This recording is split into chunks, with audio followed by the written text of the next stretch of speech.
Welcome to the next chapter of Mina Star, a near-future epic about humanity's reckoning after the collapse of the insane logic of mutually assured destruction, tracing how the ruins of the nation-state order give rise to the Charter, a new consensus-driven civilization built on the principle that every life is sovereign. In this chapter, we follow Lina Barakat, co-founder of the Charter, who sees her vision of a world without borders, threatened by the return of a former ally with dangerous ambitions. As the Charter reshapes global power, she must decide whether to defend the system she built or potentially destroy it to save what it stands for. Amman, Jordan, 2045. A memory floated above Amman. Long ago, the plateau was crowned with oaks and pistachios, green and abundant, and the people lived in peace. When disaster struck faraway lands, people fled to the western sea, and those pressed from the coast climbed to these hills where they were welcomed. Soon people fled from every direction, and all found welcome. But then the rain turned away, and terraces cracked. The people who once filled the valleys with music, then fought the earth for food, and forgot to dream. War followed with unending strife. Walls rose first from stone, then paper, and the shadows of the walls withered hope. But from the city rose a woman with a vision of a world without walls, without borders, where knowledge was stronger than might. And the people of Amman dreamed again. From her balcony in Jabal al-Wabde, Lina Barakat smelled pine and olives in the morning breeze as the limestone hills turned honey in the dawn light.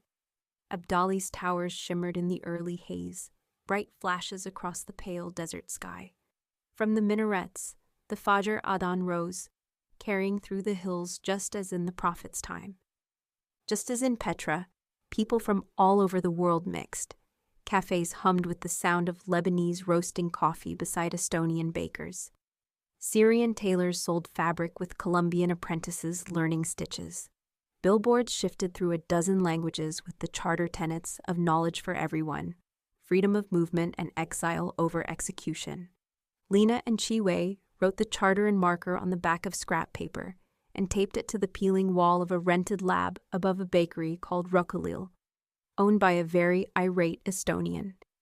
Lina still winced at the memory of so many stern looks.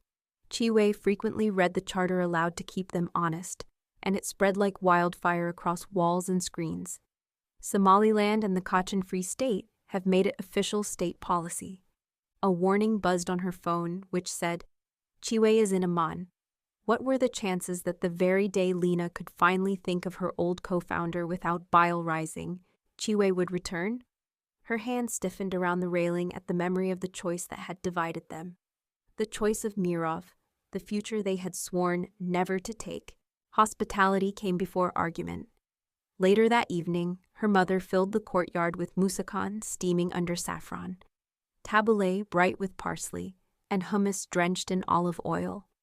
But her mother's favorite was kanila rulad with cardamom, which she insisted everyone try at least once.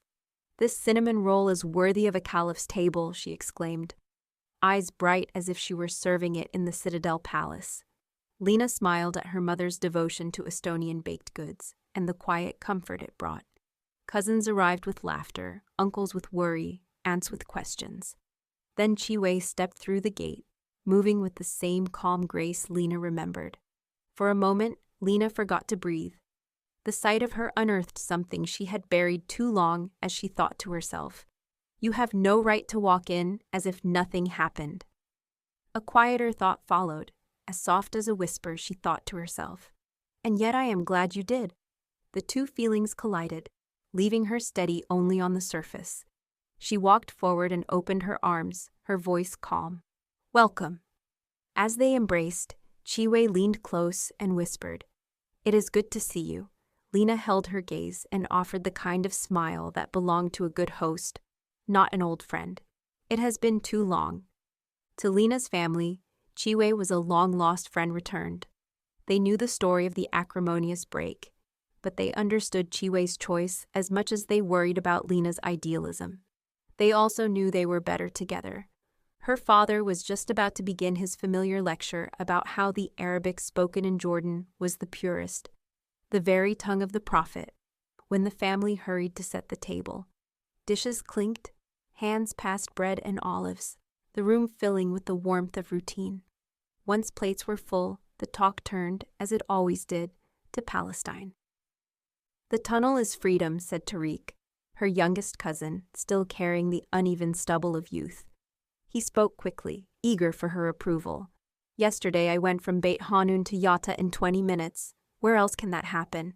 The charter's right. Borders are no longer necessary." Lina set down her spoon, her eyes steady on him. "No, Tariq. Borders must be strong. If they shift, every crazy old man with a 400-year-old map thinks he has the right to redraw the world. The charter isn't about erasing borders. It is about making every life sovereign, each person their own world. The tunnel doesn't erase borders. It makes Palestine whole." "It works so long as the peacekeepers stay," an uncle muttered. Mariam, her aunt only a few years older, responded fiercely. "This time is different. Europe needs the gas fields near Gaza. The tunnel wasn't built for charity." The 1,000-year-old argument of Europeans meddling in the Middle East reared its head, voices rising and clashing as they always had. Then Chiwei leaned in close to Lina and whispered, as though their 20-year estrangement had never happened, "We need to talk about something urgent." Later that night, Lina retired to the quiet of her tower. "God forbid, ya ukti. Never." Lina's voice carried across glass and marble, sharp enough to cut through the open expanse of the penthouse. Beyond the floor-to-ceiling windows, the city glittered with a skyline that spoke of wealth Amin had never known when she was a girl. The penthouse was perched above it all in a tower Lina fully owned, cooled by hidden ducts and framed with olive wood panels. Her 5-year-old youngest child, Laith, hummed to himself as he swung a foam sword. Laith looked up at his mother's outburst, then quietly returned swinging his sword, but he listened without looking up. Chiwei did not flinch. She never did. "It's not what you think." "It's exactly what I think," Lina snapped. "You want me to bless disequity written into flesh. Life extension for the wealthy. That isn't medicine. It's ikta with sequencers and cryochambers. You want to bring back feudalism?" 20 years ago, Lina would have raged, but now she used the same calm, deliberate tone used to build the charter movement. It was never about Mirov's money. We needed investors, yes, but the fight was always about control. Chemistry was just the first step. We built the platform to drive down the cost of drug discovery, so medicine would belong to everyone. "And then you sold it," Lina said, fury rising. "You betrayed the charter when you handed Mirov the controlling interest. You didn't just sell shares, you sold the vision. Your vision." "I did what I had to," Chiwei said firmly. "And now you come here, into my home, and ask for my help?" Lina's laugh was incredulous. "Help you give Mikhail Mirov another 30 years to accumulate power? Don't insult me. You think this is about one person? It's never about one person. If the wealthy never die, if they never hand their control to another generation, you lock disequity into the marrow of the world. Worse than the International Monetary Fund or the World Bank forcing nations to borrow in dollars or euros. At least debt ends when it's paid. Immortality never ends." From the corner, Laith swung his foam sword at the umbrella stand, and he squealed with laughter as it fell with a clatter, but also listened to every word of their conversation. Chiwei's gaze dropped, and as she spoke, her voice trembled. "This isn't about the wealthy. It is about how extending just his life could save billions." Lina froze. In all the years she had known Chiwei, through brilliance, arrogance, and betrayal, Lina had never once heard Chiwei tell an outright lie. Disingenuous, yes, calculating, always, but never a lie. She knew then for certain that Chiwei was desperate for her help to avoid a catastrophe. Her mind steadied, testing the claim against what she already feared. "This has to do with Mina Star, doesn't it?" Chiwei said nothing. The silence was louder than denial. Lina sat rigid, anger cooling into cold precision, seeing an opportunity in Chiwei's fear. Finally, she said, "I will help, but we will need more people." The next day, Jonas Kincaid, wearing a tweed blazer, was the first to join the call. Years in the sun had etched lines across his face and left gray at the edges of dark, unkempt hair. His eyes were the color of steel and carried the weight of calculation. "Good to see you, Lina." Even after all these years, his smile still made Lina's stomach flutter. Vikram Raghavan was next. Dark hair, kept short, framed a face marked more by discipline than age. His eyes were steady, black in most light, and unreadable when he chose them to be.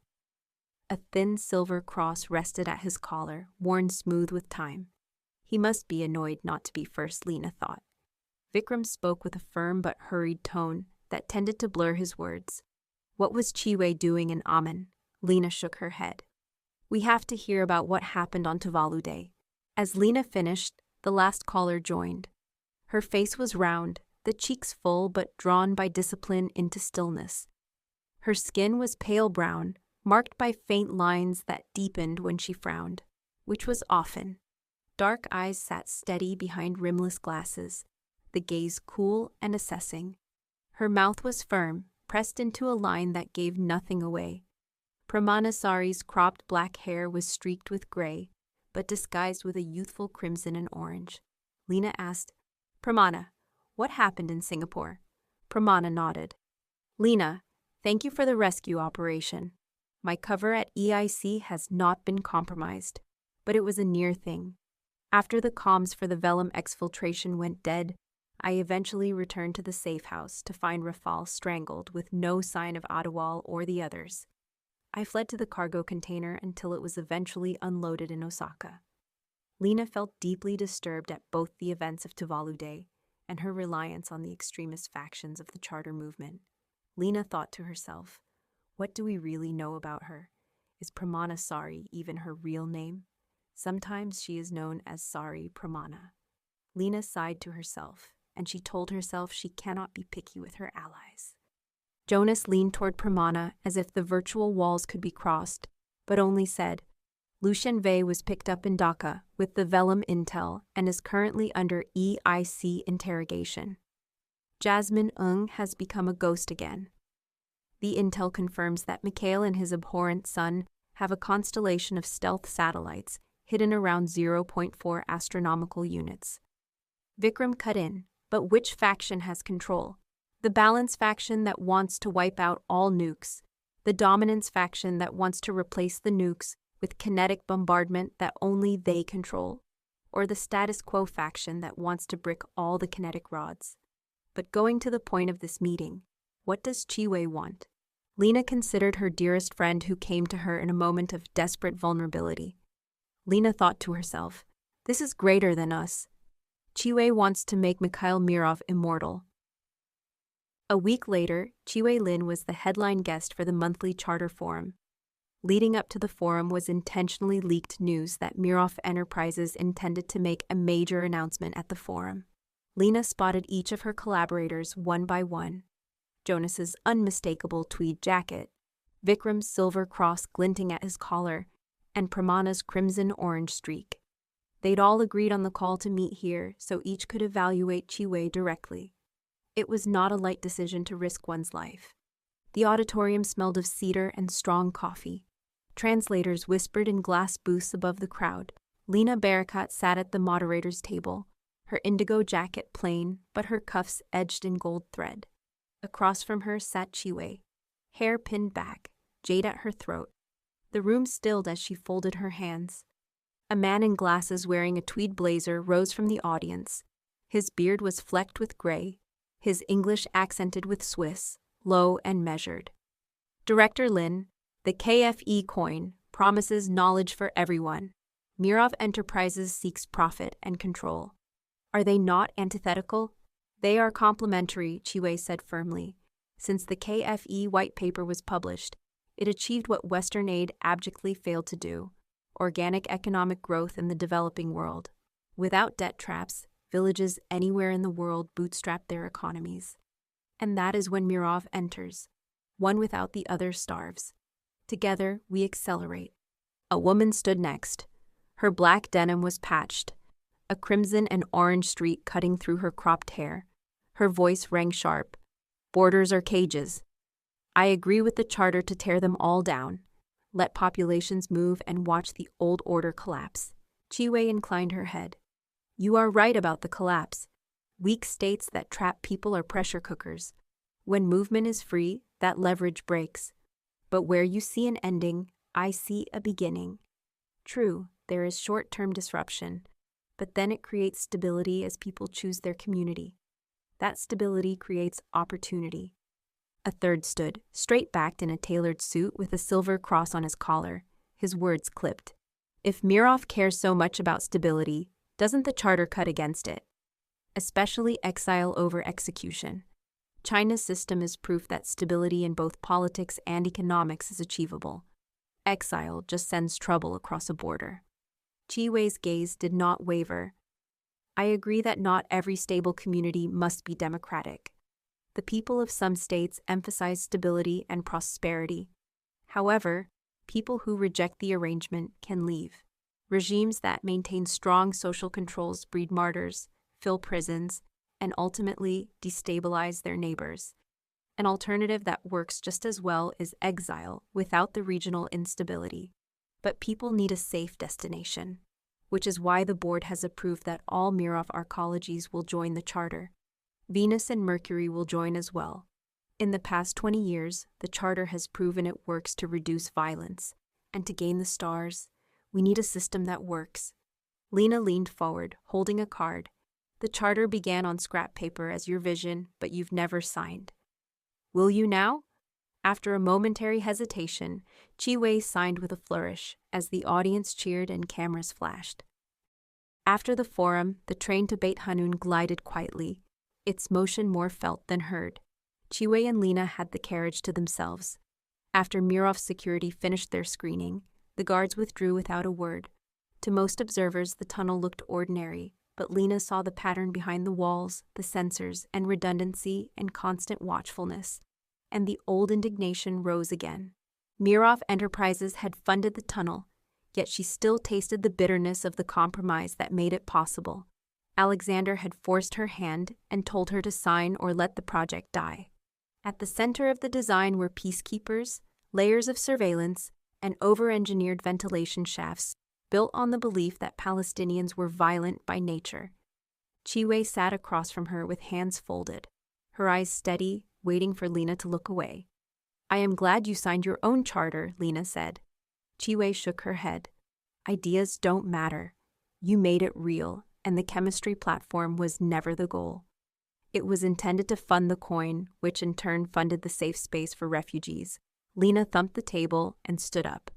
But we were supposed to do it together, Lina hissed the words, venting 20 years of frustration. We did do it together. Your share of the platform's sale was substantial, Chi-Wei continued.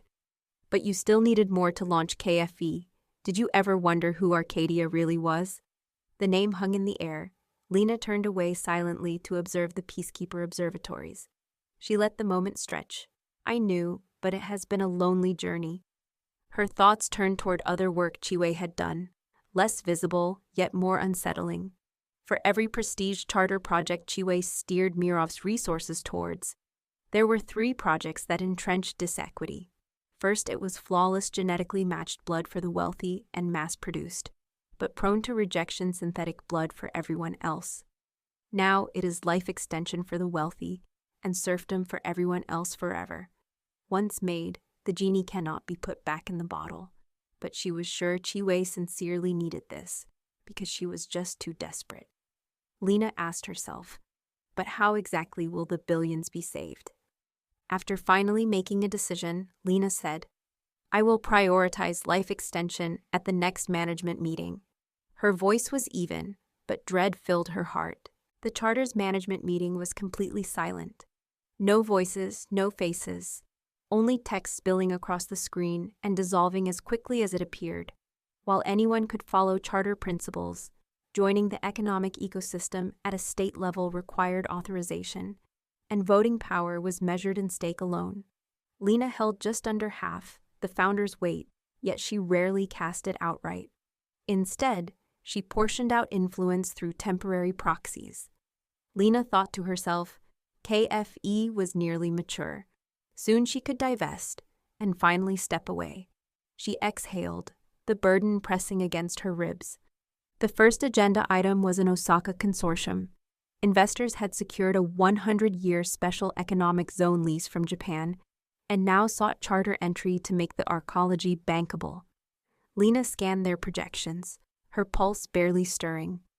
Once she might have railed against such speculators, now she felt only a dull, practiced indifference. Liquidity had its uses, Lina thought. She asked about the Japanese fee structure, found the answer unsatisfying, and quietly moved for delay. Then the next request scrolled across her screen, and she sat straighter. Somaliland. For a moment, Lina was back in the early charter days, the warmth of late-night sessions with their delegation, the improbable optimism of those first commitments. Nearly a decade later, they had completed every reform, their economy quickening as the first million charter signatories built new markets in Hargeisa and lit the port at Berbera with new trade. Approval was no longer a debate, but ceremony. As the vote confirmed, the blockchain expanded and diluted stakes, granting Somaliland citizens a collective 5%. Lina watched her own share shrink, a fraction at a time, and felt lighter as if the charter, at last, could carry itself without her. The final stake adjustment item was a consensus vote on a list of disavowals, factions whose campaigns had strayed too far from protest into confrontation. Force has its uses but needs to be balanced, Lina thought. The debate on Mirov began in waves, rounds of bargaining that echoed the conclaves of old cardinals. An influential cooperative of teachers, the Commons of Knowledge, spoke firmly against. An investor bloc pressed for the charter as the foundation for inter-system colonization, but most signatories abstained. Text flared on Lina's private channel marked in Pramana's crimson. Pramana wrote, "Activist groups are largely opposed but acrimoniously split, and I split them further by triggering old grievances. They will not stand as one against Mirov." A stylized Vikram avatar appeared and gave her a wink. Vikram wrote, "Skycrest Equity's pitch deck supporting Mirov is gaining support. Skycrest publicly offered low-cost capital to sway stakeholders. Militias in the Kachin Hills spat refusal, but the next round Mirov's support increased. In the next round, Mirov's support expanded, so the momentum to acceptance was clear." Jonas's message blinked once before vanishing. Jonas wrote, "The investor group began to fracture, but I feigned panic, which led the group to go conservative. It took 2 more rounds, but support for Mirov succeeded, and the Nunavut arcology was the first to apply." The Commons appended a dissenting opinion, listing Mirov's sordid history and warning of the danger in inviting the fox into the henhouse.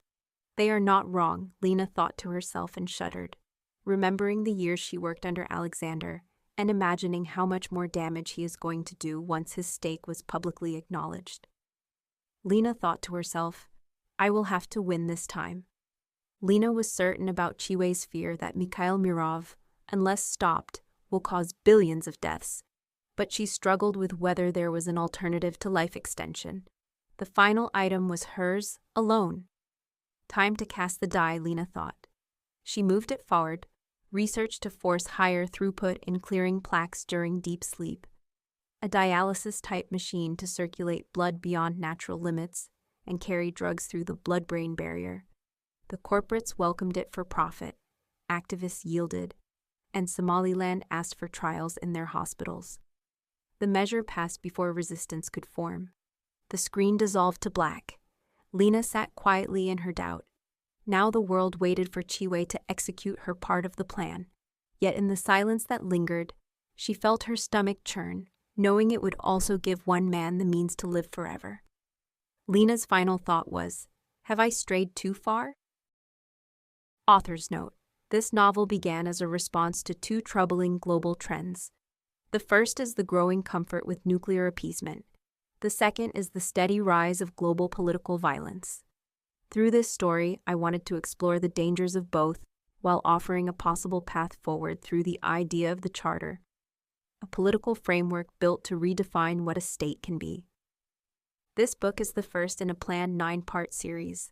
The first trilogy begins in a near-future world grounded in realism and science, and its later volumes move beyond Earth to the cloud cities of Venus and the scavenger worlds of dead civilizations, where technology has become indistinguishable from magic.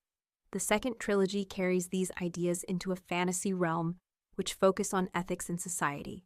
The third trilogy unites both universes into one. The Charter and its principles form the through line of the entire series, expressed in its central creed. Every life is sovereign. If you have listened this far, thank you. Please consider liking or subscribing to help this story and its message reach more people.